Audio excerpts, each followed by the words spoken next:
मंगतः। ओम नमः शिवाय। ओम नमः शिवाय। अथ श्री ब्रह्मांड महापुराणे पूर्वभागे द्वितीय अनुसंग पादे लोक ज्ञान वर्णनम नाम सप्तमो अध्यायः। ब्रह्मांड पुराण पूर्व भाग द्वितीय अनुसंग पाद का 7वां अध्याय लोक ज्ञान वर्णन। ओम नमः शिवाय। ओम नमः शिवाय। ओम नमः शिवाय। सूतवाच तुल्यं युग सहस्त्रम वै नैसं कालमुपास्य सः शैर्यर्यते सर्वर्यते प्रकुरते ब्रह्मा तूत सर्ग कारणात्। ओम नमः शिवाय। ब्रह्मा तु सलिले तस्मिन् वायुर्भूत्वा तदाचरत अंधकारार्णवे तस्मिन्नष्टे स्थावर जंगमे जलेन समनुप्लाव्य सर्वतः पृथ्वीतले प्रविभागेन भूतेषु सत्यमात्रे स्तुतेषु वा निशायामिव खद्योत प्रावृट्काले तदस्तदा तदा कामेन तरसा मन्यमानः स्वयं धिया सोऽप्युपायं प्रतिष्ठायां मार्गमाणास्तदा भुवं ततस्तु सलिले तस्मिन् ज्ञात्वा त्वन्तर्गतो महीम् अन्ध्यमन्यतमम बुद्धा भूमेरुद्धरणक्षमः चकार तं तु देवोऽथ पूर्वकल्पादिषु स्मृतः सत्यं रूपं वराहस्य कृत्वां भोनु प्रविश्य च अद्भिः छञ्छादितामिच्छन् पृथिवीं सा प्रजापतिः उद्धृत्योर्वीमथ न्यस्ताः सापत्यान्तामतिन्यसत सामुद्राश्च समुद्रेषु नादेयाश्च नदीषु च पृथक्तास्तु समीकृत्य पृथिव्यां शोचिनोदिगरीन् प्राक्सर्गे दह्यमाने तु पुरा संवर्तकाग्निनाम् तेनाग्निना विलीनास्ते पर्वता भुवि सर्वशः दैत्यादे कार्णवे तस्मिन् वायुना ते तु संहिता निषिक्ता यत्र यत्रांशं स्वतन्त्रता त्राचलो भवतो स्कन्धाचलत्वादचला पर्वभिः पर्वता स्मृता गिरयो हि अनिगीर्णत्वादयनात्तु शिलोच्चया ततः स्वावात् समुद्धृत्य क्षितिमन्तरे जलात् प्रभुः सप्त सप्त तु वर्षाणि तस्यादूपेषु सप्तसु विषमाणि समीकृत्य शिलाभिरभितो गिरीन्। ओम नमः शिवाय। ओम नमः शिवाय। ओम नमः शिवाय। द्वीपेषु तेषु वर्षाणि चत्वारिंशत् तथैव तु तावन्तः पर्वताश्च वर्षान्ते समवस्थिताः स्वर्गादौ कान्तिविष्टास्ते स्वभावेनैव नान्यथा सप्तद्वीपा समुद्राश्च अन्योन्यस्यानुमण्डलम् सन्निविष्टा स्वभावेन समावृत्य परस्परम् अभूराद्याश्चतुरो लोकांश्चन्द्रादित्यो ग्रहः सह पूर्ववन्निर्ममे ब्रह्मा स्थावराणि सर्वशः कल्पस्य चास्य ब्रह्मा चासृजद्यः स्थानिनः सुरान् आपाग्नि पृथिवीं वायुमन्तरिक्षं दिवं तथा स्वर्गं दिशः समुद्राश्च नदीः सर्वांस्तु पावितान् ओषधीनामात्मनश्च आत्मानो वृक्षविरुधाम लवाकाष्ठाकलाश्चैव मुहूर्तान् सन्धिरात्र्यहान् अर्धमांसाश्च मासाश्च अनयाब्दानो युगानि च स्थानाभिमानिनश्चैव स्थानानि च पृथक् पृथक् स्थानात्मनस्तु असृष्ट्वा चायुगावस्था विनिर्ममे कृतं त्रेता द्वापरं चातिष्यं चैव तथा युगम् कल्पस्यादौ कृतयुगे प्रथमं सोऽसृजत प्रजाः अप्रक्तुक्त्या प्रागुक्ताश्च मया तुभ्यं पूर्वे कल्पे प्रजास्तुताः तस्मिन् संवर्तमाने तु कल्पे दग्धास्तदग्निना अप्राप्ता यास्तपोलोकं पृथिव्यां याः समासताः आवर्तन्ते पुनः सर्गे वीक्षार्थं ता भवन्ति वीक्षार्थं ताः स्थितास्तत्र पुनः सर्गस्य कारणात् ततस्तासृज्यमानस्तु संतानार्थं भवन्ति हि धर्मार्थं काममोक्षाणामिहिता साधिता स्मृता देवाश्च पितरश्चैव क्रमशो मानवास्तथा ततस्ते तपसा युक्ताः स्थानान्यापूरयान् पुरा ब्राह्मणो मनवस्ते वै सिद्धात्मानो भवन्ति हि आसंग द्वेषयुक्तेन कर्मणा ते दिवं गताः आवर्तमानास्ते देहे संभवन्ति युगे युगे स्वकर्म फलशेषेण ख्याताश्चैव तदात्मकाः संभवन्ति जने लोका कल्पागमन गमनी बंधनाः संभवन्ति जने लोकाः कल्पागमनी बंधनाः अप्सुः या कारणं तेषां बोधयन् कर्मणा तु सः कर्मभिस्तैस्तु जायन्ते जनलोकाच्छुभाशुभे गृह्णन्ति ते शरीराणि नानारूपाणि योनिषु देवाद्या स्थवरांस्तास्तु आपद्यन्ते परस्परं तेषां मेध्यानि कर्माणि प्रायशः प्रतिपेदिरे तस्माद्यानां रूपाणि तान्येव प्रतिपेदिरे पुनः पुनस्ते कल्पेषु जायन्ते नाम रूपिणां ततः सर्गो ह्युपसृष्टिम् अशिक्षक्षोर्ब्रह्मणस्तु वै ता प्रजा ध्यायतस्तस्य सत्याभिध्याय निस्तदा मिथुनानां सहस्रं तु मुखात्मा समय भवत् किलः जनास्ते ह्युपपद्यन्ते सत्वोद्रिकासु तेजसाः चक्षुषून्यत्सहस्रं तु मिथुनानां ससर्जः ते सर्वे रजसोद्रिका सुस्मिनाश्चाप्यमामर्षिणाः सहस्रमन्यदस्रजद्वाहूनामो सताम पुनः राजस्तमोभ्यामुद्रिक्ताः ग्रहशीलास्ततः स्मृतः। ओम नमः शिवाय ओम नमः शिवाय ओम नमो भगवते वासुदेवाय ओम देवकी सुत गोविंद वासुदेव जगतपते देहि मे तन्यं कृष्ण त्वाम अहम शरणं गतः आयुषोन्ते प्रसूयन्ते मिथुनान्येव वासकृत कूटकाश्चैव उत्पद्यन्ते मुमूर्षूणाम् कुतः कुलमथोत्पाद्य ताः शरीराणि सत्यजुः ततः प्रभृति कल्पेऽस्मिन् मैथुनानां च सम्भवः ध्यानेन मनसा तासां प्रजानां जायते कृते शब्दादि विषयाः क्रुद्धा प्रत्येकं पञ्चलक्षणम् इत्येवं मानसैर्भावै प्रेष्ठं तिष्ठन्ति च प्रजा तथान्वयास्तु सम्भूता यैरिदं पूरितं जगत् परितसरः समुद्रांश्च सेवन्ते पर्वतानभि तदा ताह्यल्पसन्तोषा युद्धे तस्मिंश्चरन्ति वै पृथिवीं रसवती नामो आहारं व्याहरन्ति च ताः प्रजा कामचारिण्यो मानसीं सिद्धिमिद्दतः मिच्दतः। ओम नमः शिवाय तुल्यमायु सुखम रूपम तासामासीत् कृते युगे धर्माधर्मो तदा न स्तः कल्पादौ प्रथमे युगे अस्वेन स्वेनाधिकारेण यज्ञे तु युगे युगे चत्वारि तु सहस्राणि वर्षाणां दिव्य संख्यया आदौ कृतयुगं प्राहु संध्या शौचा चतुःशतो तथा सहस्रशस्तास्तु प्रजासु प्रथितास्वः न तासां प्रतिघातोऽस्ति न द्वन्द्वं नापि चाक्रमः पर्वतो दधिवासिन्यो ह्यानिकेताश्चया श्रयास्तुताः विशोका सत्त्वबहुला एकान्त सुखिना प्रजा तस्ताशश्वत कामचारिण्यो नित्यं मुदितमानसाः पशवः पक्षिणश्चैव न तदान सत्शरीरिपः पशवः पक्षिणश्चैव न तदा संसरीसृपः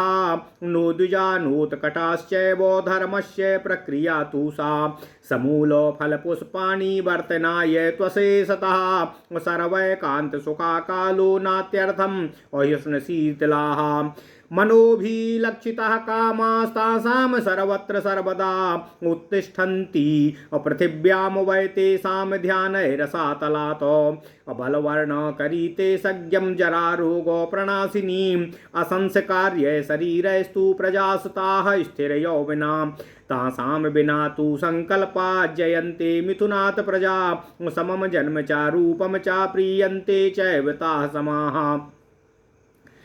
तदा सत्यम लोभश्च संतुष्टिश्च च सुखम तदमः निर्विशेषाच्च ताः सर्वा रूपायुः शिल्पचेष्टितः अबुद्धि पूर्विका वृत्ति प्रजानां भवति स्वयं अप्रवृत्ति कृतद्वारे कर्मणः शुभ पापयोः वर्णाश्रमव्यवस्थाश्च न तदा सन्न तत्करा अनिच्छा द्वेषयुक्तास्ताः वर्तयन्ति परस्परं तुल्यरूपायुषः सर्वाः अघमोत्तमावर्जिता सुखप्राया विशोकाश्च उत्पद्यन्ते कृते युगे लाभालाभो नावायास्तां मित्रा मित्रौ प्रिया प्रियो मनसा विषयांस्तासां निरीहाणां प्रवर्तते नाति हिंसन्ति वान्योन्यं नानुगृह्णन्ति वै तदा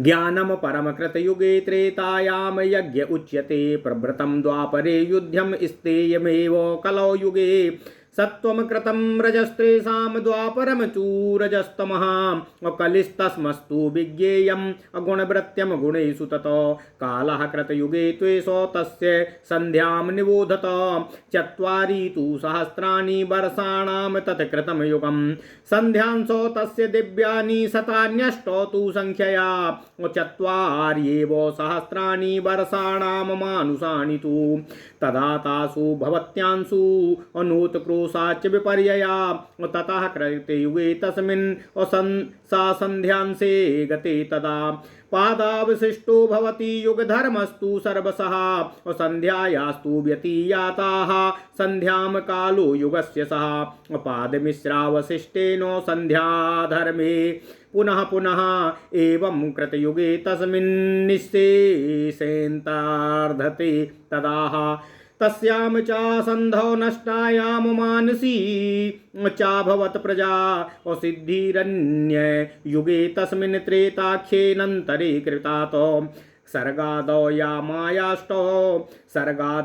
मयाष्टौ तु मानस्यो वै प्रकीर्तिता अष्टौ ताः क्रमयोगेन सिद्धयो यान्ति संशयम् कल्पादौ मानसी ह्येका सिद्धिर्भवति सा कृते मन्वन्तरेषु सर्वेषु चतुर्युग विभागशः। ओम नमः शिवाय।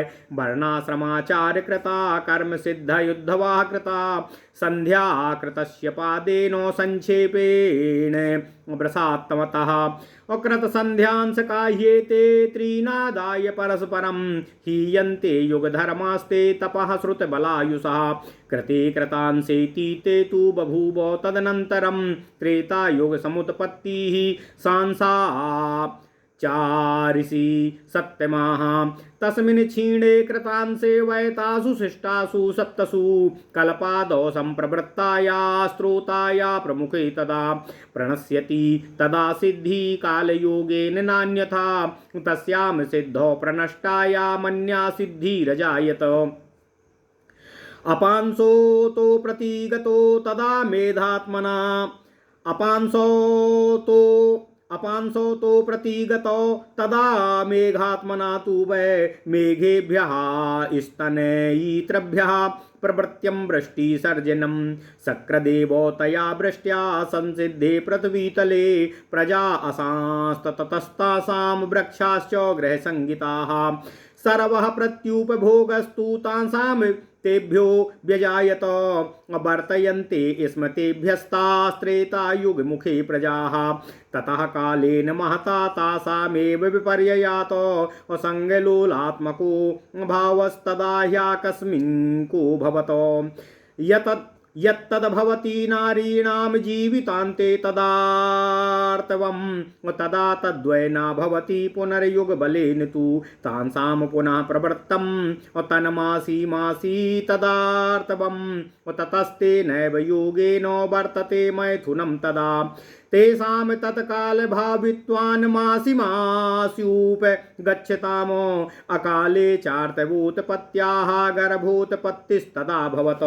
ओम नमः शिवाय, ओम नमः शिवाय, ओम नमो भगवते वासुदेवाय। ओम देवकी सुत गोविंद वासुदेव जगतपते देहि तनियम कृष्ण त्वाम अहम शरणं गतः विपर्ययेण तेषां तु तेन तत्काल भाविता प्रशंस्यन्ति तथा सर्वे वृक्षास्ते ग्रह संगीता ततस्तेषु प्रनष्टेषु विभ्रान्ता व्याकुलेन्द्रियाः अभिध्यायन्ति ताः सिद्धिं सत्याभिध्यायिनस्तदा प्रादुर्बभूवुस्तेषां तु वृक्षास्ते गृहसंहिता वस्त्राणि च प्रसूयन्ते फलान्याभरणानि च तथैव जायते तेषां गन्धर्वाणां रसान्वितम् आन्वीक्षिकं महावीर्यं पुटके पुटके मधु तेन तावर्तयन्ति स्म मुखे त्रेतायुगस्य वै हृष्टपुष्टास्तया सिद्ध्या प्रजास्ता विगतज्वराः ततः कालान्तरेऽप्येयं पुनर्लोभावृता प्रजा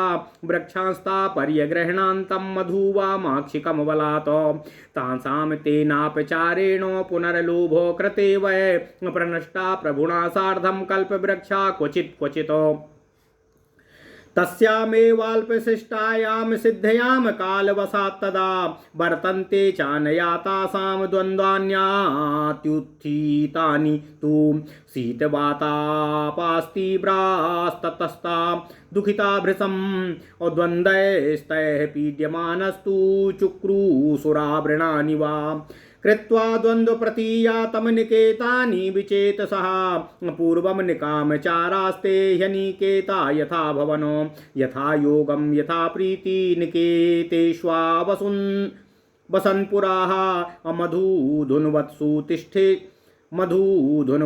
निष्ठेषु पर्वतेषु नदीषु च संश्रयन्ति च दुर्गाणि धन्यपार्वतमौदकं यथा जोषं यथा कामं समेषु विषमेषु च आरब्धास्तान् निकेतान् वै कर्तुं शीतोष्णवारणात् तस्ता निर्मयामासु खेटानि च पुराणि च ग्रामाश्चैव यथा भागं तथैव नगराणि च तेषामयामविस्कम्भाः सन्निवेशातराणि च चक्रुस्तदा यथा ज्ञानं मीत्वात्मनोर्गुले अमानार्थानि अप्रमाणानि तदा प्रभृति चक्रिरे ययाङ्गुलप्रदेशान् स्त्रीन् हंस्तः केशकुमधनुंसि च दश त्वङ्गुलपर्वाणि प्रादेश इति संज्ञितः अङ्गुष्ठस्य प्रदेशिन्या व्यासप्रादेश उच्यते तालः स्मृतो मध्यमयाः गोकर्णश्चाप्यनामयाः कनिष्ठया वितस्तिस्तु द्वादशाङ्गुल उच्यते रत्नीरङ्गुलपर्वाणि संख्यया त्वेकविंशतिः चत्वारि विंशतिश्चैव हस्तः स्यादङ्गुलानि तु किसकुः स्मृतो द्विरत्निस्तु द्विचत्वारि सदङ्गुलाः। ओम नमः शिवाय। चतुरहस्तो धनुर्दण्डो नालिकायुगमेव च धनुसहस्रे द्वे तत्र गव्यूतिस्तय कृता तदा अष्टौ धनुसहस्राणि योजनं तैर्विभावितम् एतेन योजनेनेह सन्निवेशस्ततः कृतः चतुर्णामथ दुर्गाणां स्वयमुत्थानि त्रीणि च चतुर्थं कृत्रिमं दुर्गा तस्य वक्ष्यामि निर्णयम् असूतसेध रन्ध्रप्राकारं सर्वतः खातकावृतं रुचिकः प्रतीकद्वारं कुमारीपुरमेव च द्विहस्तः स्रोतसां श्रेष्ठं कुमारीपुरं तीन हस्तस्रोतो दशश्रेष्ठो नवहस्तोष्ट एव च। ओम नमः शिवाय, ओम नमः शिवाय, ओम नमो भगवते वासुदेवाय। ओम देवकी सुत गोविंद जगतपति देहि में तनियम कृष्ण त्वाम अहम शरणं गता खेटानां च पुराणां च ग्रामाणां चैव सर्वसा त्रिविधानां च दुर्गाणां पर्वतोदकधान्विनाम कृत्रिमाणां तु च दुर्गाणां विस्कम्भायां वेव च योजनाद्वर्धविस्कम्भ मष्टभागाधिकायतम् अपरमार्धार्धमायामम् अप्रागुल्दल्प्लवनं पुरम् छिन्न कर्ण विकर्णं च व्यजनाकृति संस्थितं वृत्रं व्रजं च दीर्घं च नगरं च प्रशस्यते चतुरस्रयुतं दिव्यं प्रशस्तं वै पुराकृतं चतुर्विंशत् परं ह्रस्वं वास्तुवष्टशतं परम् अत्र मध्यं प्रशंसन्ति ह्रस्वं काष्ठविवर्जितम् अथ विस्कुशतान्यष्टो प्राहुर्मुख्यं निवेशनम् नगराद्वर्धविषकम्भं खेटमपानं तदूर्ध्वदूत नगराद्योजनं खेटम् अखेटग्रामोद्वर्योजनम् द्विकुरुषः परमा सीमा क्षेत्रसीमा चतुर्ध्वनु अविंशध्वनुषी विस्तीर्णो दिशां मार्गस्तु तय कृतः अविंशध्यानूर्ग्राममार्गः सीमा मार्गो दशैव तु धनूंषि दश विस्तीर्णः श्रीमान् राजपथः कृतः निर्वाजीरथ नागानां असंबाधस्तु संचरः धनूंषि चापि चत्वारि शाखरथ्याश्च तैर्मितः त्रिकारथ्योपरथ्यः शूरदिकाश्चाप्युपरथ्यकाः जङ्घापथश्चतुष्पादास्त्रिपदं चाग्रहान्तरं धृतिमार्गस्तूर्ध्वा षष्ठः क्रमशः पदिकः स्मृतः अवस्कारा परिवारः पादमात्रं समन्ततः कृतेषु तेषु स्थानेषु पुनर्गेह गृहाणि वै यथा ते पूर्वमासंश्च वृक्षाश्चु गृहसंस्थितः तथा कर्तु समारब्धाश्चिन्तयित्वा पुनः पुनः वृक्षस्यार्वाग्यता शाखा इतश्चैवापरागता अत ऊर्ध्वं गताश्चान्या एवं तिर्ग्यता पराः बुद्ध्यान्विष्य यथा न्यायं वृक्षशाखा गता यथा कृतास्तु तय शाखास्तो इस्माच्छालास्तु ता स्मृताः एवं प्रसिद्ध्या शाखाभ्यः शालाश्चैव गृहाणि च तस्मात्ताश्च स्मृता शालात्वमतासु तत् स्मृतम् प्रसीदन्ति यतस्तेषु तथा प्रासादसंहितः तस्माद् गृहाणि शालाश्च प्रसादाश्चैव संहिता कृत्वा द्वन्द्वाभिघातास्तान् वार्तोपायाम चिन्तयन नष्टेषु मधुना सार्धं कल्पवृक्षेषु वै तदा विषादव्याकुलास्ता वै प्रजा सृष्टास्तु दर्शिता ततः प्रादुर्बभूतासां सिद्धिस्त्रेता युगे तदा सर्वार्थसाधका कन्या वृष्टिस्तांसां निकामतः तांसां व्यष्ट युध वृष्ट्युदकानिह यानि मिष्टगतानि च ओम नमः शिवाय एवं नयः प्रवृत्तस्तु द्वितीये वृष्टिसर्जने ये परस्तादपां स्तोकाः सम्पाता पृथ्वीतले आपां भूमेस्तु संयोगादोषध्यायस्तादाभवत पुष्पमूलफलिन्यस्तु ओषध्यास्ता हि जगिरे ओम नमः शिवाय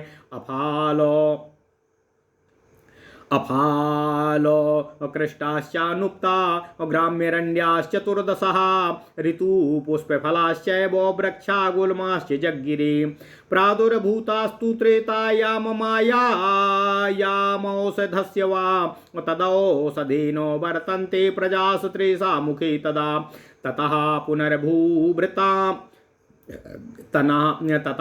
पुनर्भूतासां रागो लोभस्तु सर्वदा अवश्याभावीनार्थेन त्रेतायुगवशेन च ततस्ते पर्यग्रहणस्तु नदीक्षेत्राणि पर्वतान् वृक्षगुल्मौषधीश्चैव प्रासह्य तु यथा बलं सिद्धात्मनस्तु ये पूर्वं व्याख्याता वा कृते मया ब्रह्मणो मानसास्ते वै उत्पन्ना ये जनादिह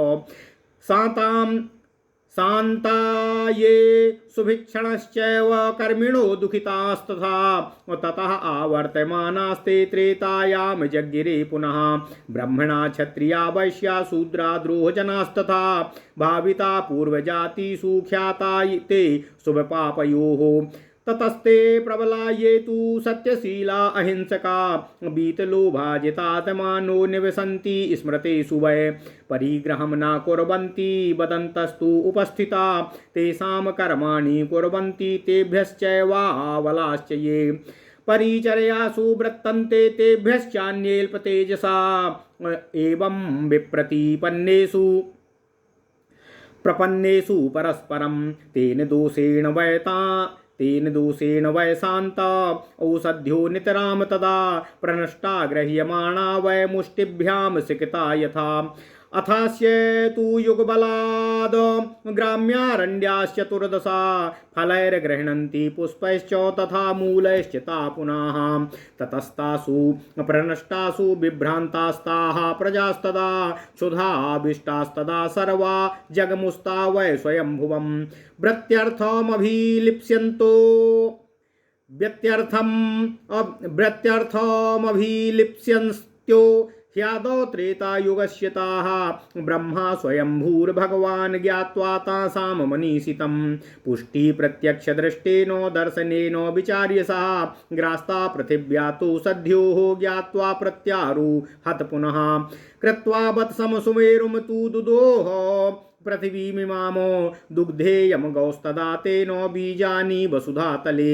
जज्ञिरे तानि बीजानि ग्रामरण्यास्तु ताः प्रभु औषध्या फल पाकातां क्षणसप्त वसास्तु ताः अब्रीहयश्च यवाश्चैव गोधूमाश्चणकास्तिला अप्रियं गवा उदारास्ते अकोरदुष्टा सवामकाः मासामुद्गा मसूरास्तु निवारा सकुलत्थतकाः हरिकाश्चार्यकाश्चैव गणः सप्तदशा स्मृतः इत्येता औषधीनां तु ग्राण्याणां जातया स्मृता श्यामकश्चैव निवारा जर्तिला सगवेधुकाः कुरुबिन्दो वेणुयावास्ता माटीर्काटका स्मृता ग्रामारण्या स्मृता ह्येताः औषधयस्तु चतुर्दशाः उत्पन्ना प्रथमस्यैता आदौ त्रेतायुगस्य अफालकृष्टास्ता सर्वाः ग्राम्यारण्डाश्चतुर्दशाः वृक्षगुल्मलतावल्यो धीरुधृष्णा धृस्तृणजायता मूलय फलैश्च रोहैश्च अग्रहन् पुष्टाश्च यत् फलम् पृथ्वी दुग्धातु बीजानि यानि पूर्वं स्वयंभुवा ऋतुपुष्पफलास्ता वै औषध्यो जज्ञिरेतुः यदा प्रसृष्टा औषध्यो न प्रथन्ति हयाः पुनः ततस्तासां च वृत्त्यर्थे वार्तोपायं चकारः। ओम नमः शिवाय। ओम नमः शिवाय। तासां स्वयं भूर्भगवान् हस्तसिद्धिं स्वकर्मजाम ततः प्रवृत्ति चौषध्याः कृष्टपच्यास्तु जज्ञिरे संसिद्धे कायो वर्तायां ततस्तासां प्रजापति मर्यादां स्थापयामासो यया रक्षत् परस्परम् ये वै परिगृहीतास्तासामासान् बलीयसः इतरेषां कृतत्राणान् स्थापयामास क्षत्रियान् उपतिष्ठन्ति तावन्तो यावन्तो निर्मितास्तथा सत्यं ब्रूत यथा भूतं ध्रुवं वै ब्राह्मणास्तुताः ये चान्ये ह्यबलास्तेषां संरक्षा कर्मणि स्थिता क्रीतानि नाशयन्ति स्म पृथिव्यां ते व्यवस्थिता वैश्यानित्येव तानाहु कीनाशान् वृत्तिसाधकान् सेवन्तश्च द्रवन्तश्च परिचर्यासु ये रताः अनिस्तेजसोऽल्पवीर्याश्च शूद्रास्तान् ब्रवीच्च सः तेषां कर्माणि धर्माश्च ब्रह्मा तु व्यदधात प्रभुः संस्थित्यां तु कृतायां हि चतुर्वर्ण्यस्य तेन वै पुनः प्रजास्तु तान् मोहात् धर्मं तं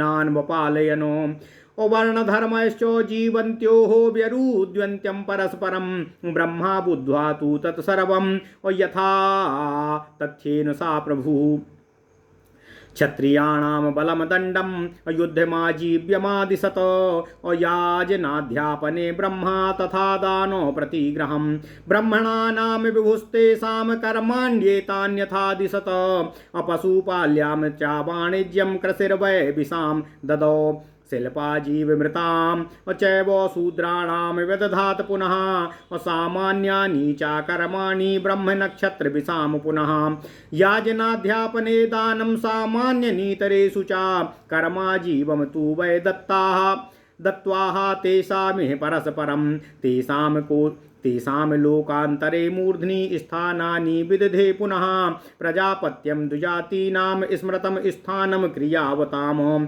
स्थानमैन्द्रं क्षत्रियाणां सङ्ग्रामेष्वपलायिनां वैश्यानां मारुतं स्थानं स्वास्वाकर्मोपजीविनां गान्धर्वं शूद्रजातीनां परिचर्ये च तिष्ठताम्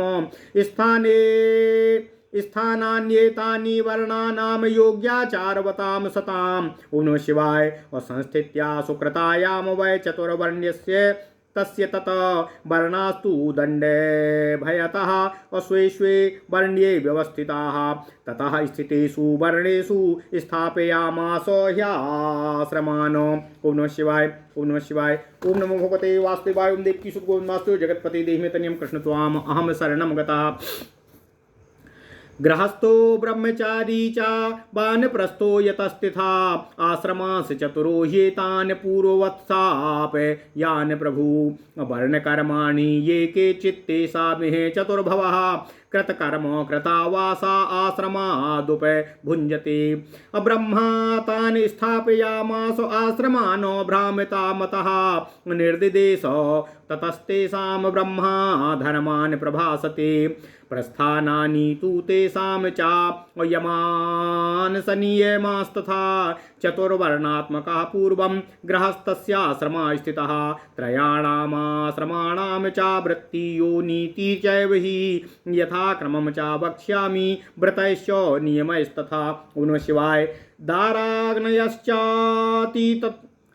दाराग्नयश्चातीथयः इष्टः श्राद्धक्रिया प्रजा इत्येष वै गृहस्थस्य अमासाध्यात्मसंग्रह दण्डी च मेखली चैव अधः सायी तथा जिनी गुरु शुश्रूषणम् अभयक्षम विद्यार्थी ब्रह्मचारिणः चीरपत्राजिनानि अस्योर्वनफूल वनमूल फलौषधे उभे सान्ध्ये अवगाहश्च होमश्चारण्यवासिनाम् विपन्न मुसले भैक्षमस्तेयं शौचमेव च अप्रमादो व्यवायश्च दयाभूतेषु च क्षमा श्रवणं गुरुशुश्रूषां सत्यं च दशमम स्मृतम् दशलक्षणको ह्येष धर्मः प्रोक्ता स्वयंभुवाः अभिक्षोर्व्रतानि पञ्चात्र अभैक्षय वेदव्रतानि च तेषां स्थानान्यसुष्मी च संस्थितानां चष्टशः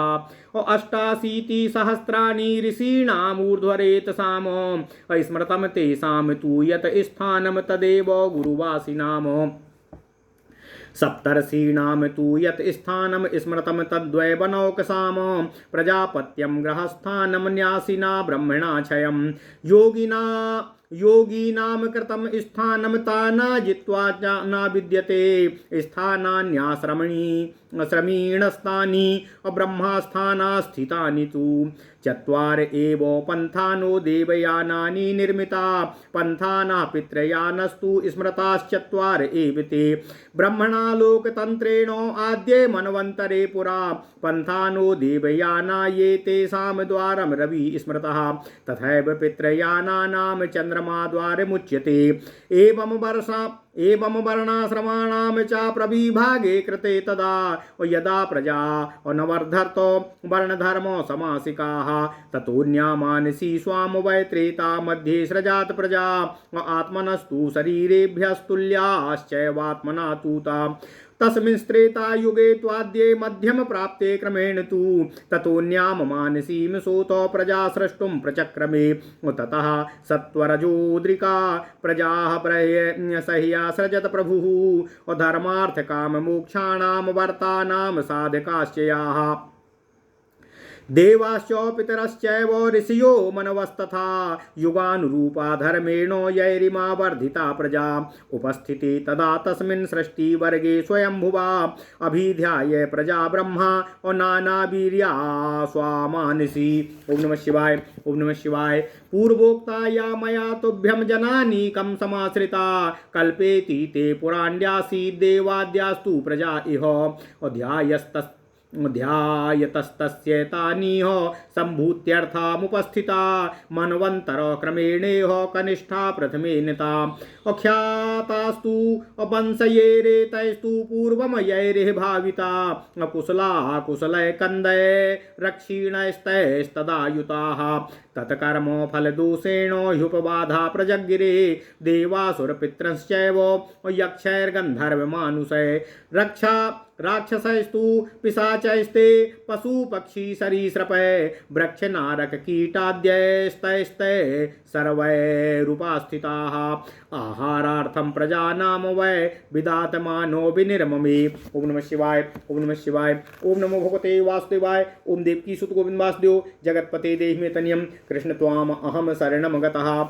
अथ श्री ब्रह्मांड महापुराण पूर्व भाग द्वितीय अनुसंग पाद 7वां अध्याय लोक ज्ञान वर्णन। ओम नमः शिवाय, ओम नमः शिवाय। सूत जी कहते हैं,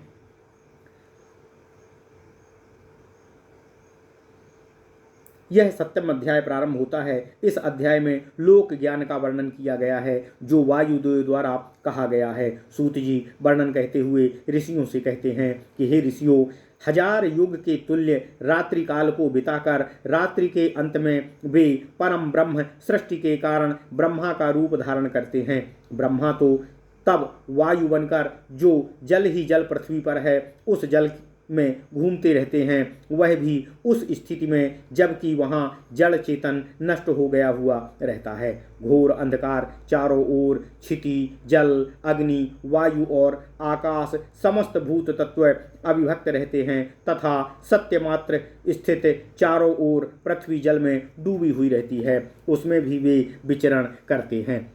वर्षा ऋतु के समय खद्योत की भांति उस समय अपनी बुद्धि के द्वारा इच्छा से मानते हुए वे पृथ्वी को खोजते हैं, उसको स्थित करने का उपाय खोजते हैं। फिर उसके बाद उस जल के अंदर पृथ्वी को डूबा हुआ जानकर, पृथ्वी को अंध और अन्यतम जानकर उसको ऊपर लाने अर्थात उसका उद्धरण करने में समर्थ प्रभुदेव ने जैसे पूर्व कालों में किया था वैसे ही भूमि को ऊपर लाने के लिए सचेष्ट हो गए। और फिर बाराह का सत्य रूप धारण करके उन प्रजापति ने जल में प्रवेश करके जलों में डूबी हुई पृथ्वी को ऊपर कर जलों के ऊपर स्थापित कर दिया और फिर समुद्र के जल को समुद्रों में, नदियों के जल को नदियों में स्थापित कर दिया। उसके बाद बाराह रूपधारी उन प्रजापति ने पृथ्वी पर पर्वतों को समान रूप से अलग अलग कर दिया, जिनको पहले पूर्व सर्ग में संवर्तक अर्थात प्रलयकालीन अग्नि में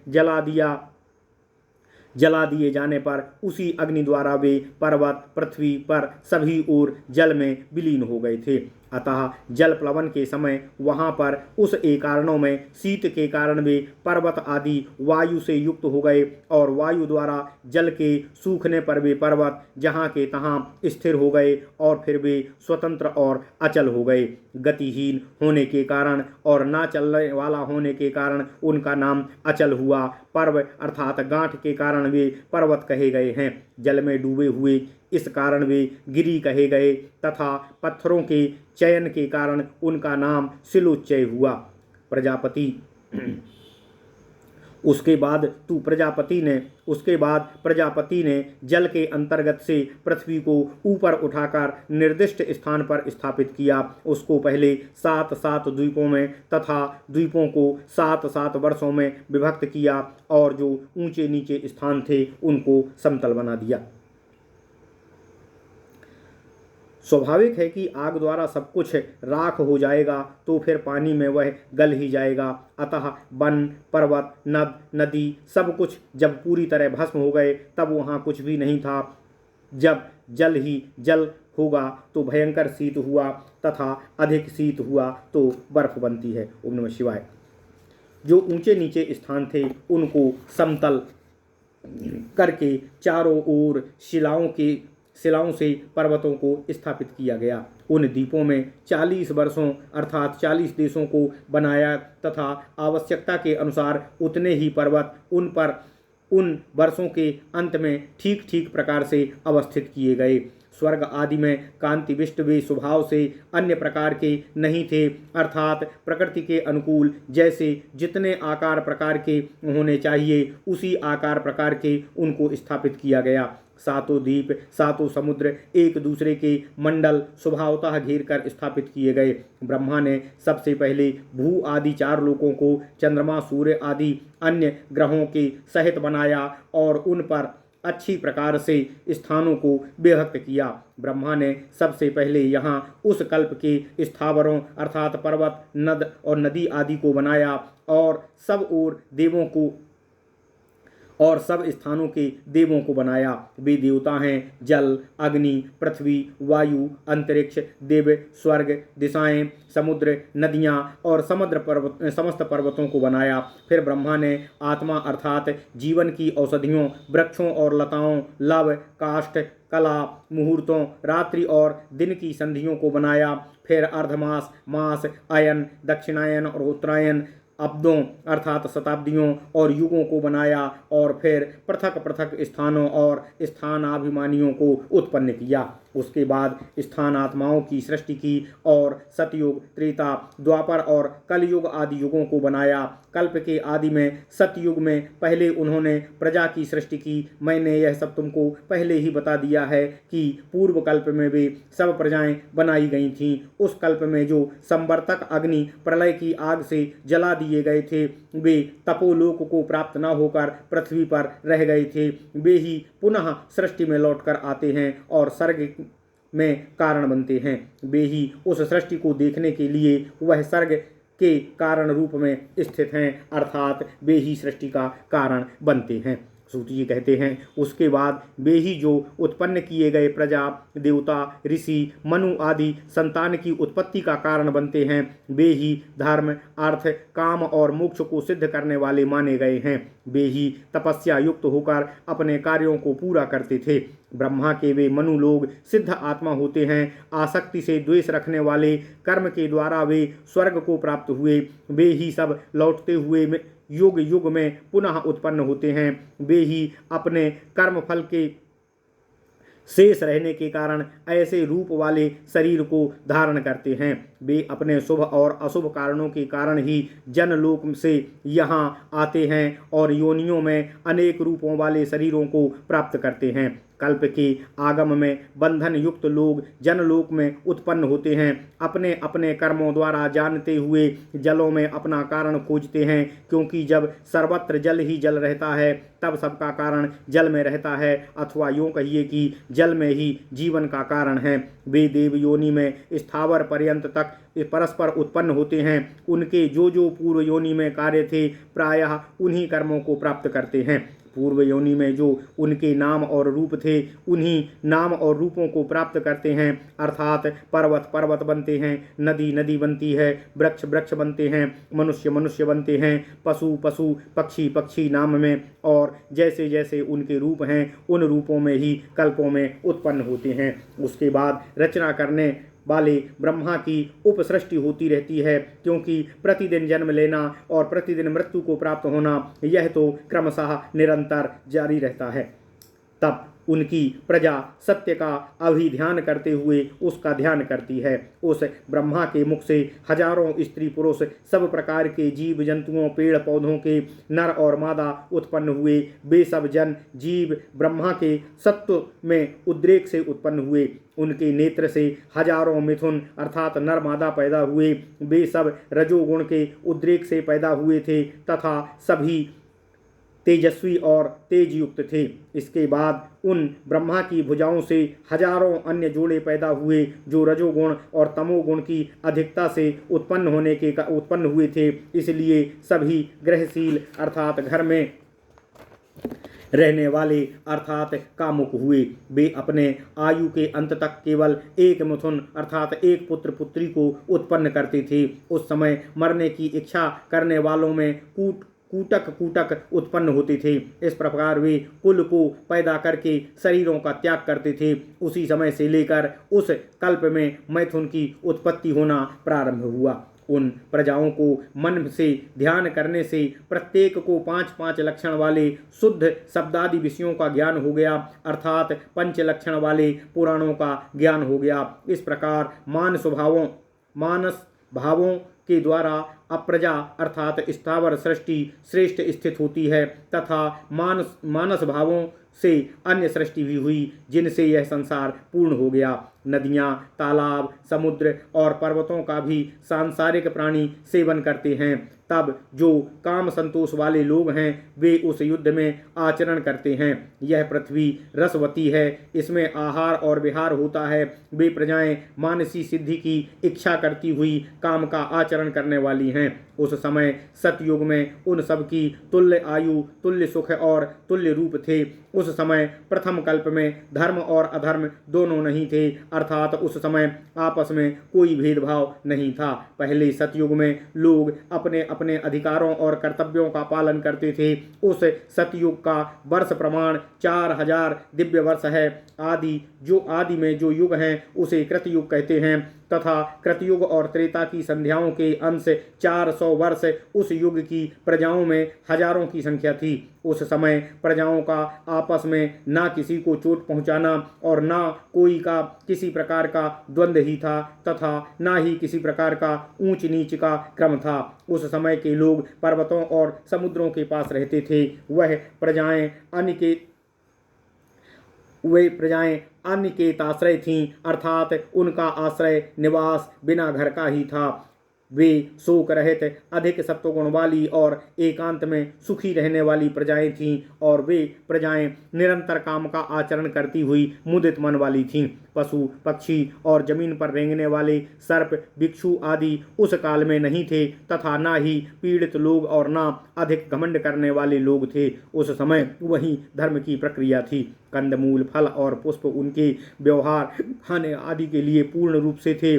सबको एकांत सुख काल था। वहाँ उस समय ना अधिक शीत था और ना अधिक गर्मी थी। उन प्रजाओं के ध्यान करने पर पृथ्वी पर रसातल से मनवांछित फल पुष्प दैनिक जीवन यापन के लिए प्राप्त हो जाते थे। उस समय वहाँ के पुरुषों के ध्यान करने से ही बल और वर्ण को बढ़ाने वाली, वृद्धावस्था और रोग को नष्ट करने वाली औषधियाँ मिल जाती थीं।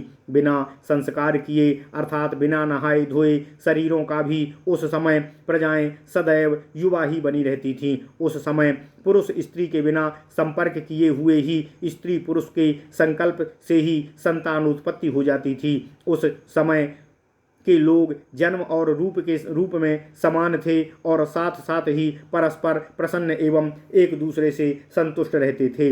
तब वहाँ सत्य, अलोभ, संतुष्टि, सुख और इंद्रियों का दमन का ही प्रचार था। वे लोग रूप, आयु, शील, शिष्टाचार और चेष्टाओं में निर्विशेष थे, अर्थात रूप, आयु, शील और चेष्टाओं से परिपूर्ण थे, अर्थात उस समय उपर्युक्त सब कुछ सुलभ था। प्रजाओं के व्यापार और व्यवहार बुद्धिपूर्वक नहीं होते थे, स्वाभाविक थे, अर्थात व्यापार और व्यवहारों में अधिक बुद्धि की आवश्यकता नहीं थी। आज की तरह माथापच्ची करने का युग नहीं था। सतयुग के द्वार पर शुभ और पाप कर्म की प्रवृत्ति ही नहीं थी। उस समय के समाज में वर्ण और आश्रम व्यवस्था नहीं थी और ना उनको बनाने वाले ही थे। बिना किसी इच्छा और बिना किसी आपसी द्वेष के परस्पर लोग जीवन यापन करते थे। सतयुग में सभी लोग समान आयु के होते थे। उस समय अधम और उत्तम का विचार नहीं होता था। सभी लोग समान वायु के होते थे। सभी लोग सुखी और शोक रहित उत्पन्न होते थे। उस समय लाभ और हानि, मित्र और शत्रु, प्रिय और अप्रिय के व्यवहार नहीं थे। वे निरीह थे और मन से ही विषयों में प्रवृत्त होते थे, अर्थात मन की स्वाभाविक प्रेरणा से ही किसी विषय में प्रवृत्त होते थे। वे परस्पर एक दूसरे को मारते नहीं थे और ना ही एक दूसरे पर अनुग्रह करते थे, क्योंकि किसी को किसी की कृपा की और सहयोग की आवश्यकता ही नहीं थी। अतः सतयुग में ज्ञान का महत्व था, त्रेता में ज्ञान का महत्व था, द्वापर में युद्ध, सतयुग में ज्ञान का महत्व था, त्रेता में यज्ञ का महत्व था, द्वापर में युद्ध और कलयुग में चोरी का महत्व है। अर्थात सतयुग में ज्ञान, त्रेता में यज्ञ, द्वापर में युद्ध और कलयुग में चोरी भ्रष्टाचार को श्रेष्ठ समझा जाता है। सतयुग में सत्वगुण, त्रेता युग में रजोगुण, द्वापर युग में रजोगुण और तमोगुण एवं कलयुग में तमोगुण की प्रधानता समझनी चाहिए। यही चारों युग का गुण विधान है। सतयुग का जो काल है अर्थात सतयुग जितने समय तक रहेगा तथा उसकी संध्या को समझो। अतः 4000 वर्ष सतयुग की काला अवधि है अर्थात 4000 दिव्य वर्ष तक रहेगा। उसके बाद सतयुग और द्वापर का मेल, जिनको दोनों का संध्यांश कहा जाएगा, वह 800 दिव्य वर्षों का होगा। अतः 400 वर्ष कृतयुग की संध्या, फिर 400 वर्ष त्रेता युग का प्रातः काल। इस प्रकार दोनों की संधियों को 800 दिव्य वर्ष की होगी। 4000 दिव्य वर्षों का ही मनुष्यत्व रहेगा। उस सतयुग के समय प्रजाओं में शीघ्र क्रोधित होना और विपरीत भाव पैदा होना नहीं था। उसके बाद उस संध्यांश के बीत जाने पर दूसरे युग की संध्या पर युग धर्म एक पैर से हीन हो गया। दोनों युगों की संधि होने पर युग धर्म के चौथाई शेष रह जाने पर एवं निःशेष सतयुग में पुनः पुनः संधि भी लुप्त हो गई। उन संधि के नष्ट हो जाने पर अर्थात जब दोनों की संधि का समय बीत गया तब प्रजा मानसी हो गई और फिर सतयुग से उस अन्य युग त्रेता नामक युग में दूसरी सिद्धि प्रारंभ हुई। सर्ग के आदि में जो मेरे 8 मानसी सिद्धियां बताई गई थीं, अब वे 8 सिद्धियां क्रमशः विनाश को प्राप्त हो जाती हैं। कल्प के आदि में सतयुग में वह केवल मानसी सिद्धि होती है। सब मनवंतरों में चारों युगों के विभाग के क्रम से वर्ण और आश्रम धर्म के आचार पालन के द्वारा कर्मों में सफलताएं मिलती हैं, परंतु सतयुग के साथ वर्णाश्रमों के आधार और कर्मों में जो सफलताएं हैं वे भी नष्ट हो जाती हैं। सतयुग के संध्या काल में युग धर्म का एक पाद, संध्या के अंश काल में संध्याकालीन धर्म का एक पाद एवं त्रेता के प्रारंभ में उस संध्याकालीन धर्म का एक पाद नष्ट हो जाता है। इसी क्रम से तपस्या, वेद ज्ञान, बल और आयु भी क्षीण हो जाती है। हे ऋषियों, सूत जी कहते हैं, सतयुग के क्षीण हो जाने पर त्रेता युग का आरंभ होता है। उस सतयुग के क्षीण हो जाने पर उन शेष सात में तब कल्प के आदि क्रम में त्रेता युग के सम्यक रूप में प्रवृत्त हो जाने पर जो सतयुग की सिद्धि थी वह काल युग से नष्ट हो जाती है और उस सिद्धि के नष्ट हो जाने पर अन्य सिद्धि पैदा होती है। जलों के प्रतिगत हो जाने पर अर्थात उड़ान भरने पर, फिर मेघ के रूप में बदल जाने पर तो निश्चय ही गर्जनाओं में प्रवृत्त मेघों से वृष्टि की सृष्टि होती है। स्वाभाविक है कि जल जब भाप बनकर उड़ान भरेंगे तो मेघ बनेंगे, उससे वर्षा होगी ही। पृथ्वी तल पर एक बार भी वर्षा के हो जाने से प्रजाओं के वास स्थानों में वृक्ष उग जाते हैं। इससे त्रेता युग में सबको उपभोग के साधन प्राप्त हो जाते हैं। त्रेता युग के प्रारंभ काल में प्रजाजन उन वृक्षों से ही जीविका निर्वाह करते हैं। उसके बाद समय बीतने पर प्रजाओं के महान परिवर्तन होने लगता है और अचानक ही एक दूसरे के प्रति राग, आसक्ति और पुरुष स्त्री में परस्पर भोग विलास के भाव पैदा हो जाते हैं। सतयुग में जो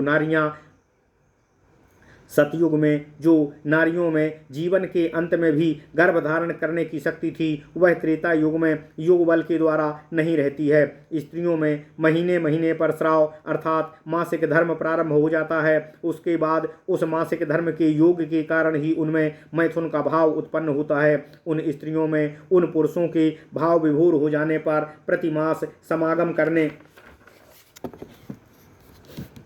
से असमय ही आर्तवोत्पत्ति के द्वारा गर्भोत्पत्ति होने लगती है, अर्थात कम उम्र में ही बालाएं रजस्वला होने लगती हैं तथा जब रजस्वला होंगी तो पुरुष के समागम से गर्भवती हो जाएंगी। पुरुषों के अंतर्गत परिवर्तन के द्वारा उस समय प्रजाओं के निवास में उगे हुए वृक्ष विनष्ट होने लगते हैं। उसके बाद उन वृक्षों के विनष्ट हो जाने पर विभ्रांत और व्याकुल प्रजाएं उस समय सतयुग में जो सिद्धियां थीं अर्थात जिन कार्यों से सतयुग में सफलता मिलती थी उन्हीं सिद्धियों का ध्यान करती थीं। उन प्रजाओं के उस स्थान में उन गृहस्थियों के पुनः वृक्ष उगने लगते हैं और वे वृक्ष वस्त्र, फल और आभूषण उत्पन्न करते हैं। उसी प्रकार के उन वृक्षों के पुटक पुटक में गंध के बाण रूप सुंदर सरस और अत्यंत महान वीर्यकारी उन वृक्षों से मधु उत्पन्न करते हैं। उस मधु से त्रेता युग के प्रारंभ की प्रजा जीवन यापन करती है। उस सिद्धि से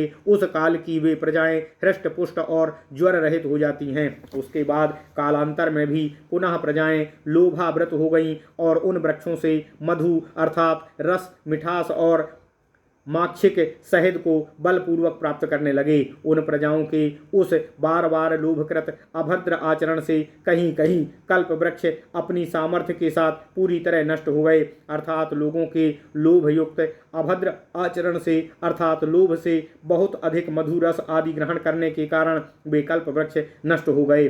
तथा जब कहीं कहीं कल्प वृक्ष नष्ट हो गए तब वहाँ कम वृक्षों के रह जाने पर सिद्धि में कालवस्था के कारण उस समय की प्रजा में परस्पर क्लेश पैदा होने लगे। और वह क्लेश यह था कि तीव्र गति, तीव्र वायु और तीव्र गर्मी के कारण वे प्रजाएं बहुत अधिक दुखी हो गईं तथा उन क्लेशों से पीड़ित होती हुई प्रजाओं ने शरीर ढकने के लिए वस्त्र बनाए।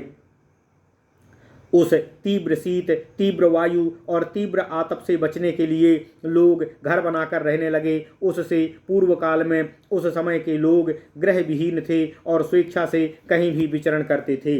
अब त्रेता युग में क्लेश से बचने के लिए वे अपने अपने घरों में प्रीतिपूर्वक निवास करते थे और उन्होंने मरुस्थलों, ऊंचे नीचे स्थानों, पर्वतों और नदियों में और परती भूमियों में यथाजोश और यथेच्छ रूप से शीत और उष्ण के निवारण के लिए दुर्ग बनाना प्रारंभ कर दिया। उसके बाद बाजार और पुरों का निर्माण किया गया और यथाभाग गांव बनाए और उसी प्रकार नगरों को बनाया। उन लोगों ने व्यायाम स्थल, खंभे, सन्निवेश, घूमने के स्थान और अंतःपुर बनाए गए। उनकी लंबाई चौड़ाई यथाविधि निश्चित की गई। उनकी ऊंचाई मोटाई नापने के लिए अंगुली में माप द्वारा अनेकों प्रकार के नाम की संख्या भी तय हुई, जिससे अंगुल, स्थान, फिर 3 हाथ, फिर किस्कू और धनु नाम रखे गए।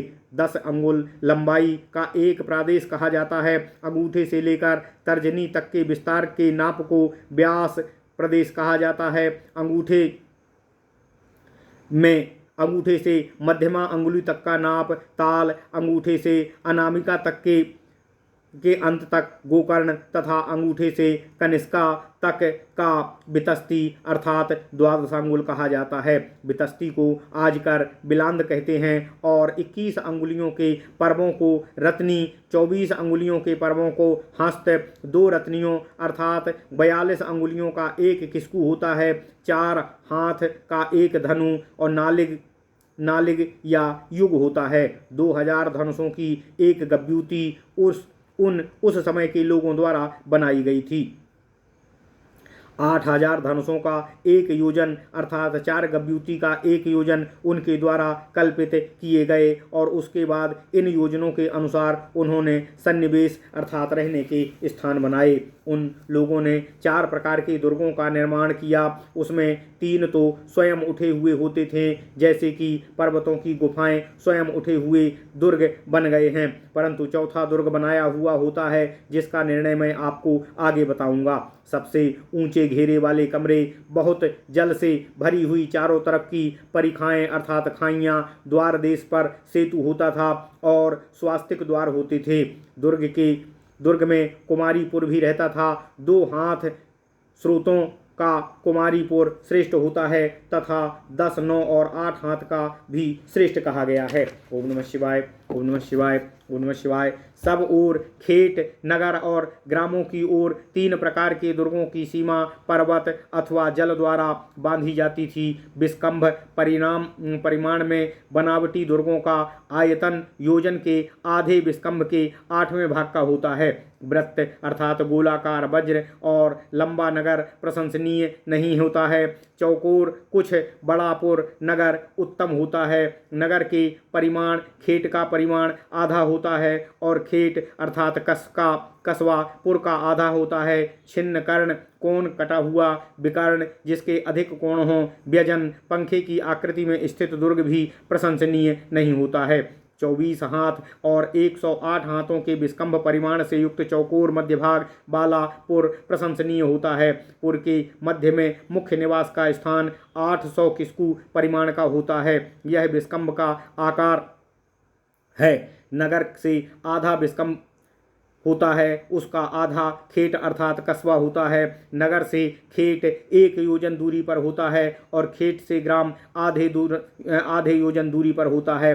2 कोस की चरम सीमा और क्षेत्र की सीमा 4 धनु की होती है। प्रत्येक दिशा को जाने वाले मार्गों का विस्तार 20 धनुओं अर्थात ग्राम मार्ग का विस्तार भी 20 धनु और सीमा मार्ग का परिमाण 10 धनु होता है। शोभायमान राजपथ का विस्तार 10 धनुओं का होता है, जिसमें मनुष्य, घोड़े, रथ, हाथी फैल फैल कर चल सकें। उस समय के व्यक्ति शाखा गली 4 धनु का बताते थे, 3 धनु की रथ्या गली और उपरथ्या उपगली 2 धनु की रथ्या उपरथ्या बताते थे। जंघा पथ 4 पद का और घर का अंदर 3 पद का होता था। धृति मार्ग अर्थात चौराहा के बीच में ऊपर को 6 पद ऊंचा बनाते थे। चारों ओर से पद मात्र न खुले हुए गुप्त स्थानों में उनके घर बनते थे। ओम नमः शिवाय। जैसे कि पहले वृक्षों के निकट वास करते थे, वैसे ही आकार प्रकार के घरों को बनाने के विषय में विचार कर घर बनाने लगे। वृक्ष की शाखा जिस प्रकार आगे पीछे ऊपर और इधर उधर फैली रहती है, उसी प्रकार काठ फैलाकर उन लोगों ने उत्तम घर बनाए। इस प्रकार के घर शाखाओं में बने प्रसिद्ध हो गए, इसलिए उन घरों का नाम साला रखा गया, क्योंकि साल एक उत्तम कोटि की लकड़ी वाले वृक्ष का नाम है। अतः उस वृक्ष से बने घर को साला कहा गया, क्योंकि शाखाओं से ही साला और सालत्व बने हैं। उन्हें प्रमाद इसलिए कहा गया कि उनके मकानों में लोग उत्पन्न होते थे, इसी कारण उन घरों का नाम साला और प्रासाद हुआ, अर्थात वृक्ष से बने होने के कारण साला तथा मन प्रसन्न करने के कारण वे घर प्रासाद कहलाए। इस प्रकार घर निर्माण करके उस काल के लोग शीत, वायु और आतप आदि प्राकृतिक प्रकोपों का निवारण करके जीवन रक्षण का उपाय सोचने लगे, क्योंकि मधु के साथ साथ कल्प वृक्षों के नष्ट हो जाने पर कुछ भी जीवन रक्षण के उपाय शेष नहीं बचे थे। पहले सतयुग में तो वे वृक्षों से जो मांगते थे वह मिल जाता था, परंतु उनके नष्ट हो जाने पर अब सब कुछ नहीं मिलता था। समस्त प्रजा भूख, प्यास और विषाद से व्याकुल हो रही थी। तब सतयुग की त्रेता युग से भी अधिक सभी कामनाओं को सिद्ध करने वाली वृष्टि अर्थात वर्षा रूप दूसरी सिद्धि प्राप्त हुई, अर्थात वर्षा होना प्रारंभ हुआ और फिर वहाँ मीठे जल की वर्षा हुई। इस प्रकार दूसरी वर्षा में सर्जन में उनकी नीति प्रवृत्त हो गई, अर्थात त्रेता युग की दूसरी वर्षा प्रारंभ हो गई। उस वर्षा से पृथ्वी के जलहीन सूखे स्थान जलपूर्ण हो गए। जलों और भूमि के संयोग से पृथ्वी पर औषधियाँ उत्पन्न हो गईं। पुष्प, कंद, मूल, फल और औषधियों को प्रजा ने पैदा किया। बिना हल के जोते हुए 14 प्रकार की औषधियाँ, ऋतु के फल, पुष्प, वृक्ष, गुल्म वाली वनस्पतियाँ उत्पन्न हो गईं। उस त्रेता युग में व्यक्ति की जीविका के रूप में औषधियों की उत्पत्ति हो गई। इन औषधियों से उस समय त्रेता युग के प्रारंभ काल के लोग जीवन यापन करने लगे। उसके बाद त्रेता युग में प्रभाववश जो अवश्य होने वाला था वह राग और लोभ प्रजाजनों में व्याप्त हो गया। अपनी शक्ति के अनुसार उन लोगों ने नदी, क्षेत्रों, पर्वतों, वृक्ष, गुल्म, औषधियों को बलपूर्वक अपने अधिकार में कर लिया। पूर्व युग सतयुग में जिन सिद्धात्माओं की व्याख्या मरे हुए मेरे द्वारा तुमसे की गई है, पूर्व सतयुग में जिन सिद्धात्माओं की व्याख्या मेरे द्वारा तुमसे की गई है, वे ब्रह्मा के मानस पुत्र त्रेता युग में जन्म ग्रहण करते थे। अब त्रेता युग कर्म के अनुसार शांत, पराक्रमी और दुखी रूप में यथाक्रम से त्रेता युग में पुनः उत्पन्न हुए। अपने शुभ अशुभ कर्मों के अनुसार ब्राह्मण, क्षत्रिय, वैश्य एवं शूद्र और इन सबसे द्रोह करने वाले लोग पैदा हुए, जो कि सतयुग में थे। उसके बाद उनके बीच में जो सत्यशील, अहिंसक, लोभ रहित, इंद्रियों को जीतने वाले रहते थे वे प्रबल माने गए, अर्थात ऊपर गिने गए। जो दूसरों का कुछ भी ग्रहण नहीं करते थे वे प्रबल बलवान माने गए, और उनके जो कार्यों को करते थे वे निर्बल कहे गए तथा उनमें जो प्रबलों की परिचर्या में जीवन यापन करते थे, अल्प तेज वाले थे, उस प्रकार के उस त्रेता युग के लोग परस्पर वियुक्त और संयुक्त रहते थे, अर्थात आपस में एक दूसरे पर आश्रित रहते हुए और कभी कभी परस्पर झगड़ा आदि करते हुए रहते थे। उसके उस दोष से औषधियाँ पूरी तरह से उसी प्रकार समाप्त हो गईं जैसे मुट्ठी में से बालू सरक सरक कर समाप्त हो जाते हैं। उसके बाद युग बल से ग्रामीण और जंगली 14 औषधियाँ समाप्त हो गईं, जिससे कि उस काल के लोग फलों, पुष्पों और कंदमूलों को ग्रहण करते हैं। उसके बाद उसके नष्ट हो जाने पर प्रजाएं विभ्रांत हो गईं और क्षुधा से व्याकुल हो गईं। तब सब प्रजाएं स्वयंभू ब्रह्मा जी के पास गईं। अपनी जीविका को चाहने वाले त्रेता युग के उन प्रजाओं के मन की बातों को स्वयंभू प्रजा ने जाना और प्रत्यक्ष रूप से देखा भी, तथा उन्होंने ध्यानपूर्वक विचार कर यह निष्कर्ष निकाला कि वनस्पतियों का अधिक विनाश करने के कारण ही पृथ्वी ने औषधियों को छुपा लिया, अतः पृथ्वी को पुनः दोहा जाए। सुमेरु पर्वत को बछड़ा बनाकर इस पृथ्वी को दुहे जाने पर इस धेनु रूपा पृथ्वी के ग्रामीण और जंगली बीजों को पृथ्वी तल पर पुनः उत्पन्न किया। फल पकने पर जिनके बीज रहे वे औषधियाँ हैं तथा वे 77 प्रकार की हैं। धान, जौ, गेहूँ, चला, चना, तिल, प्रियंगु, उदार, कोरदुष्ट, कोदौ, समावक, उड़द, मूंग, मसूर, नीवार, कुल्थी, हरिका और चरका, ये 17 प्रकार के बीज उत्पन्न हुए। जंगली तथा ग्रामीण औषधियों में 14 प्रकार की औषधियाँ यज्ञ का साधन हैं। ये हैं सरमा, संवा, नीवार, जरतिल, काले तिल अर्थात सगे, वेधुका, कुरबिंद, नागरमोथा, वेणु, बांस, जो, माती कारटका, सब ग्रामीण 14 प्रकार के ग्रामीण बीज यज्ञ में प्रयुक्त होते हैं। वृक्ष, गुल्म, लता, बल्ली, विरुद्ध और तृण जाति की वनस्पतियाँ तथा कंद मूल फल आदि उत्पन्न होकर मूल फल आदि से प्रजाओं को समृद्ध करने लगे। किंतु जब वे औषधियाँ अच्छी तरह उगी नहीं, तब उन्होंने ब्रह्मा जी ने उनकी जीविका का यह उपाय किया कि स्वयं ब्रह्मा ने उनके हाथ की सफलता से अपने कर्म द्वारा उत्पन्न होने वाले जोत कर उगाए जाने वाले उपाय को पैदा किया। तभी जोतने से अन्न उत्पन्न विधि प्रारंभ हुई। उसी समय सम्यक सफलता के शरीर रूपी ब्रह्मा ने जीविकोपार्जा की वार्ता में मर्यादा स्थापित की, जिससे कि प्रजाजन परस्पर रक्षा करने लगे। प्रजा के उन मनुष्यों में से जो भूमि का परिग्रहण करने वाले और बलवान थे, उन क्षत्रियों को समाज की रक्षा करने के लिए स्थापित किया, जो उन क्षत्रियों के पास बैठते थे तथा जो सत्य बोलते थे और ब्रह्मज्ञानी थे वे ब्राह्मण कहे गए, और जो उनसे दुर्बल सबकी संरक्षा अर्थात भोजन आदि पैदा करने की स्थिति में और खरीदी हुई वस्तु का नाश करते थे अर्थात खरीद कर दूसरी जगह आवश्यकता अनुसार ले जाकर बेचते थे, उन कीटनाशक खेती से जीविका साधन करने वाले लोगों को वैश्य कहा गया।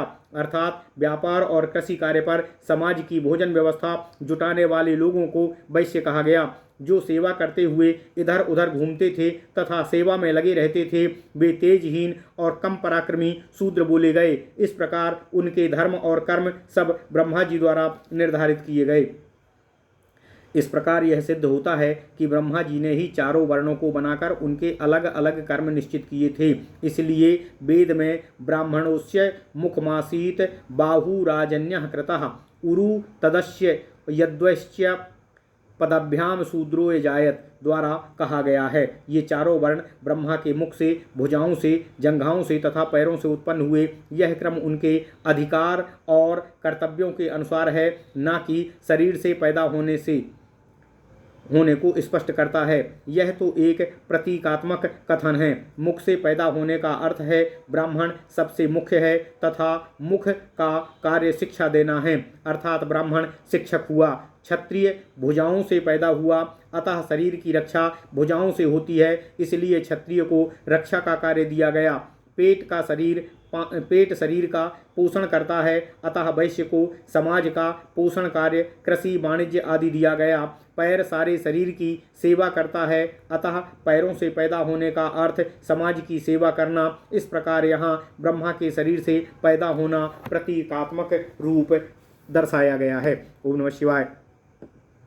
इस प्रकार कुल ब्रह्मा जी ने 4 वर्णों की व्यवस्था करके उनको कर्तव्यों का पालन करना बताया और सब मोहवश अपने अपने धर्म का पालन करने लगे।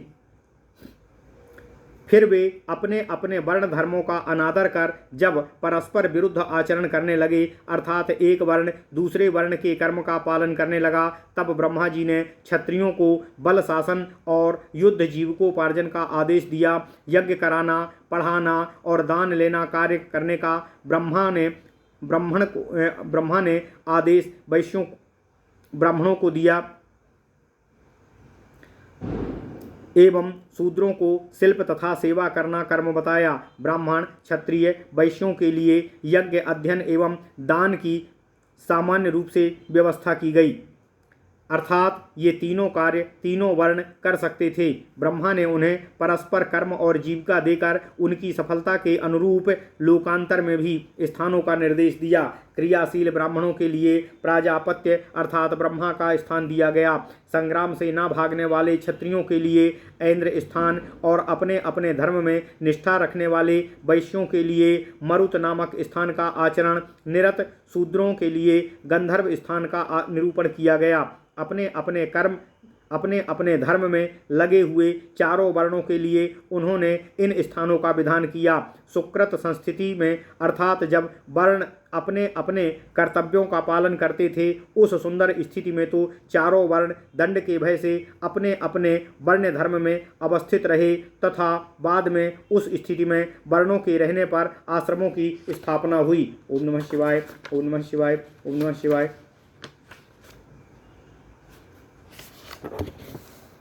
वे आश्रम हैं गृहस्थ, ब्रह्मचारी, वानप्रस्थ और संन्यास। इन चारों आश्रमों को प्रभु ब्रह्मा ने सतयुग के समान स्थापित किया था।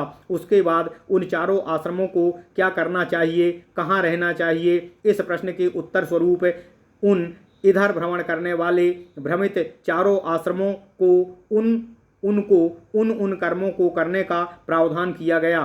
तब ब्रह्मा ने उनके प्रकृष्ट स्थान, पद अधिकार तथा यम नियम बताए और बताया कि चारों वर्णों का आश्रय स्थान गृहस्थाश्रम है। वही तीनों वर्णों की वृत्ति और नीति है, अर्थात गृहस्थाश्रम से ही ब्रह्मचर्य, वानप्रस्थ और संन्यास आश्रम का पालन पोषण होगा। उसके क्रमानुसार नियमों और व्रतों को मैं अब आगे कहूँगा। पत्नी को रखना, विवाहित होना, यज्ञ करना, अतिथियों का सत्कार करना, यज्ञ श्राद्ध आदि क्रियाएं करना, यह संक्षेप में गृहस्थ आश्रम का धर्म संग्रह है। दंडी, मेखला, जटाधारण, पृथ्वी पर सोना, मृग चर्म पर बैठना, गुरु की सेवा करना, भिक्षा से जीवन यापन करना विद्यार्थी ब्रह्मचारी का कर्तव्य है।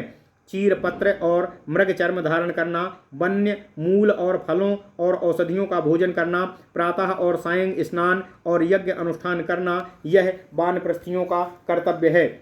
जिस समय मूसल का शब्द न सुना जाता हो, उस समय भिक्षा करना, चोरी ना करना, पवित्रता से रहना, आलस्य ना करना और संभोग से रहित होना, प्राणियों के प्रति दया, क्षमा, श्रवण, ध्यान, गुरुओं की सेवा करना और सत्य बोलना, ये 10 कर्म वानप्रस्थ के हैं। यह स्वयंभू ब्रह्मा ने 10 लक्षण वाला धर्म सन्यासियों के लिए बताया है। इनमें से ऊपर वाले वानप्रस्थियों के लिए वैक्ष्य वेद व्रत है, अर्थात केवल वानप्रस्थियों के पालन से संबंधित है। जैसे कि मूसल शब्द श्रवण से पूर्व भिक्षा मांगना, चोरी ना करना, पवित्रता से रहना, आलस्य ना करना और संभोग से रहित हो। 5 कर्म तो भिक्षा लेने वाले सन्यासी के और शेष सामान्य हैं। उन ब्रह्मा ने उन आश्रमों में स्थित लोगों को बताए। गुरु के पास रहने वाला, अनवरत ब्रह्मचर्य का पालन करने वाला ऋषियों के 88,000 स्थान हैं। सप्तर्षियों का जो स्थान है वही स्थान उन वन में रहने वाले तपस्वियों का है। गृहस्थों का स्थान प्रजापत्य है। ग्रहों में रहकर वानप्रस्थ पालन करने वालों का स्थान प्रजापत्य है। सन्यासियों का अमृत स्थान है, किंतु अजिन के लिए कोई स्थान नहीं है, अर्थात जो अजिन जिन सन्यासी नहीं हैं उनको कोई स्थान नहीं दिया गया है। ये सभी स्थान चारों आश्रमों में जो अपने अपने धर्म में स्थित हैं उनके पास है। 4 पंथ देवयान पंथ के हैं और 4 ही पंथ पितृयान के हैं। लोक को बनाने वाले ब्रह्मा ने पूर्व काल में प्रथम मनवंतर में देवयान प्राप्ति के लिए जो देवयान पंथ बनाए उनका द्वार रवि अर्थात सूर्य को बताया। उसी प्रकार पितृयान का द्वार चंद्रमा को बताया। इस प्रकार ब्रह्मा ने वर्ण और आश्रमों के विभाग किए तथा विभाग करने पर भी प्रजा ने जब उनके धर्म को समान रूप से नहीं बढ़ाया, तब ब्रह्मा ने अपनी अन्य मानसी सिद्धि का प्रयोग कर त्रेता युग में प्रजा की रचना की। तब उन्होंने अपने शरीर से अपने ही समान प्रजाओं को उत्पन्न किया। उस त्रेता युग के क्रम से मध्यकाल में उन्होंने दूसरी मानसी सृष्टि करने का उपक्रम किया। उसके बाद सत्वगुण और रजोगुण की अधिकता वाली प्रजा को उन ब्रह्मा जी ने उत्पन्न किया। जो प्रजा धर्म, अर्थ, काम, मोक्ष और जीवन यापन के व्यवहार को सिद्ध करने वाली थी, वे सब देवता, पितर, ऋषि और मनुष्य थे। युग के अनुरूप धर्म के द्वारा अर्थात संतानोत्पत्ति द्वारा प्रजा का विस्तार किया। तब उन स्वयंभू के सृष्टि वर्ग में उपस्थित होने पर ब्रह्मा की मानसी प्रजा अनेकों प्रकार की होने लगी। यह तो मैंने पहले ही कहा है कि जनलोक में बीते हुए कल्प में जो पुण्यात्मा देवादि थे वे ही यहाँ प्रजा होकर आए हैं। ब्रह्मा का ध्यान करने से ही इस प्रकार की प्रजा की उत्पत्ति हुई। मनवंतर के क्रम से पहले यह कनिष्ठ मनवंतर में जैसे वे सभी रह रहे थे वैसे ही रहते हैं, अर्थात पूर्व काल में वे लोग कर्मों के द्वारा कुशल, अकुशल, कंद अर्थात दुर्बल, अक्षीण अर्थात बलवान पैदा होते हैं। अपने अपने कर्म के फल के दोष से सब अपने लिए बाधा उपस्थित करते हैं। देव, असुर, पितरगण, यक्ष, गंधर्व, मनुष्य, राक्षस, पिशाच, पशु, पक्षी और रेंगने वाले सर्प आदि, वृक्ष, नारक, कीट आदि उन सभी के द्वारा प्रजाओं के आहार के लिए सृष्टि को उत्पन्न किया गया। ओम नमः शिवाय। इति श्री ब्रह्मांड महापुराणे वायु प्रोक्ते पूर्वभागे द्वितीये अनुसंगपादे लोक ज्ञान वर्णनम नाम 7वां अध्यायः। इस प्रकार श्री ब्रह्मांड पुराण वायु प्रोक्त पूर्व भाग द्वितीय अनुसंग पाद का 7वां अध्याय पूर्ण हुआ। ओम नमः शिवाय, ओम नमः शिवाय, ओम नमः शिवाय। ओम नमो भगवते वासुदेवाय। ओम देवकी सुत गोविंद वासुदेव जगतपते देहि में तनियम कृष्ण त्वाम अहम शरणम